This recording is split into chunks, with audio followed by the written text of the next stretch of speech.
For our third presentation, we're going to be joined by Warwick O'Brien, who is actually the architect of this project, Casa Bruno.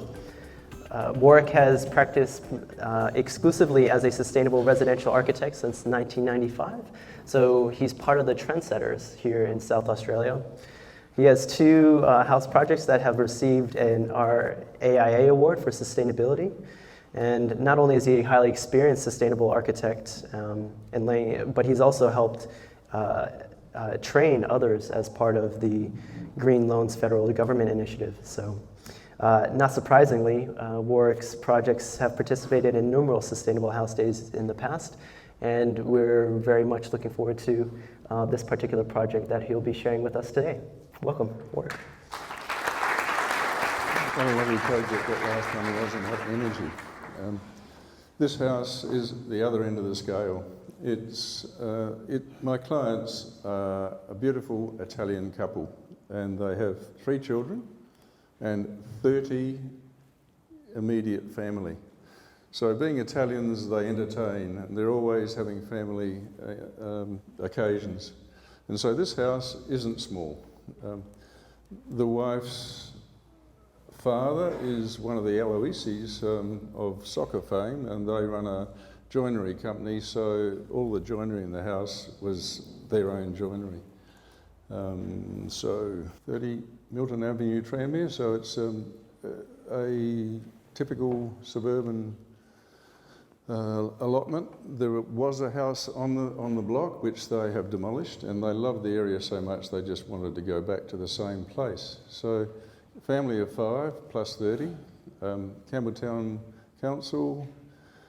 I usually work with one particular builder on a project. I don't tender jobs, and I won't go into why, but certainly that's what happened in this instance. The build cost was around $1.5 million, which is fairly large, and normally most of my projects are the opposite. I usually say to people, efficiency and sustainability isn't about large, it's trying to be small and efficient. Well, this isn't small and efficient. Well, it is efficient, I hope.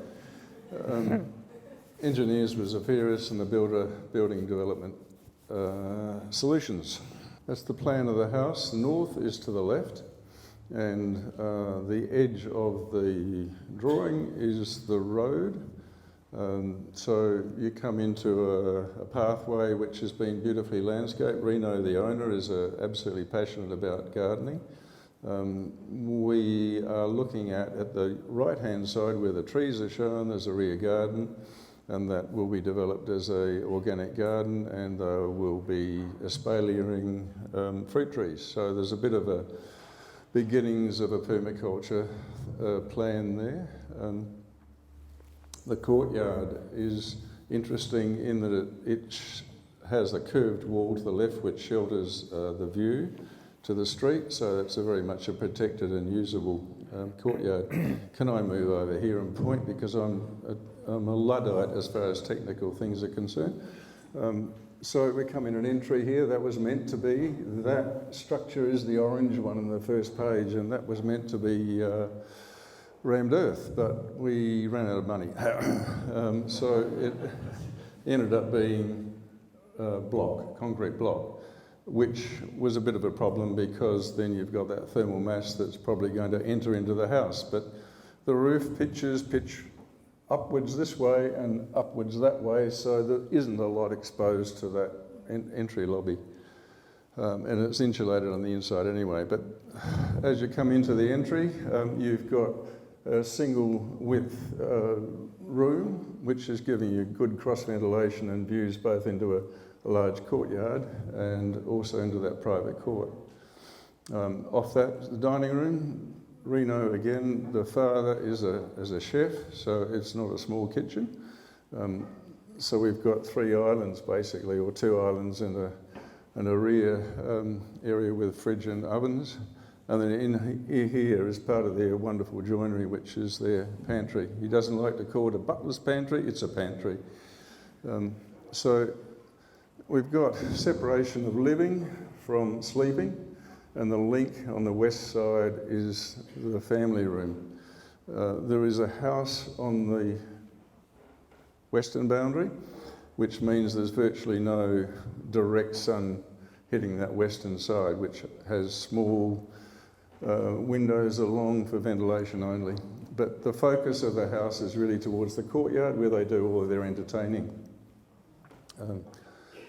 The good thing I think about this place is that all of the rooms, bar Mum and Dad's room, face north. So we've got wonderful sun exposure to the whole house.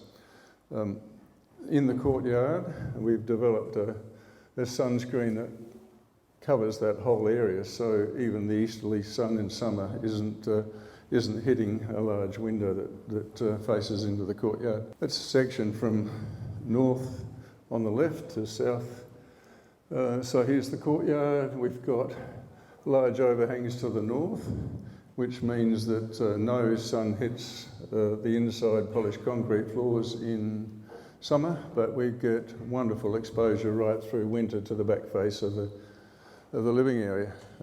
2 rainwater tanks next to the swimming pool, 22,500 litres each. So they've got 45,000 litres of rainwater that services the house and also refills the swimming pool and the garden. In the bedroom is a butterfly shape with a central corridor. Again, the same principles operating in the bedroom. On the other side, so the butterfly in effect is an opportunity because the other roofs are facing north. It's not allowing any roof space for solar panels, but that one does. Hidden from the street, don't see it, but there's 8 kilowatts of solar panels on that roof. That's the curve. This product is called Exon. It's like Ski-On Matrix. It's a compressed fibre cement sheet, but it's a commercial grade, so it's the first time I think it's ever been bent to a fairly tight radius. So at about 300 or 400 centres, we've got steel lightweight sections that actually allow us to fix that fairly firmly to that facade. On the left, we have, looking from the inside, polished concrete here. There's a pond here, and that's the timber deck. Useful in the sense that we're reducing the heat load adjacent to the building, both because the timber is allowing ventilation and the pool isn't building up a lot of heat. I usually like to light these spaces with I'm old. That's an uplighter. In principle, I like not to have lights on ceilings because that's a path for heat to escape and to enter. So they're completely flat ceilings with fully insulated. So that uplighting enables the ceiling to reflect back and becomes virtually the light source. It gives you a lovely even distribution of light. On the right-hand side is basically looking back the other way. That's the pool court. Again, we just consistently use this the Ski-On product right around the house. That's concrete slab.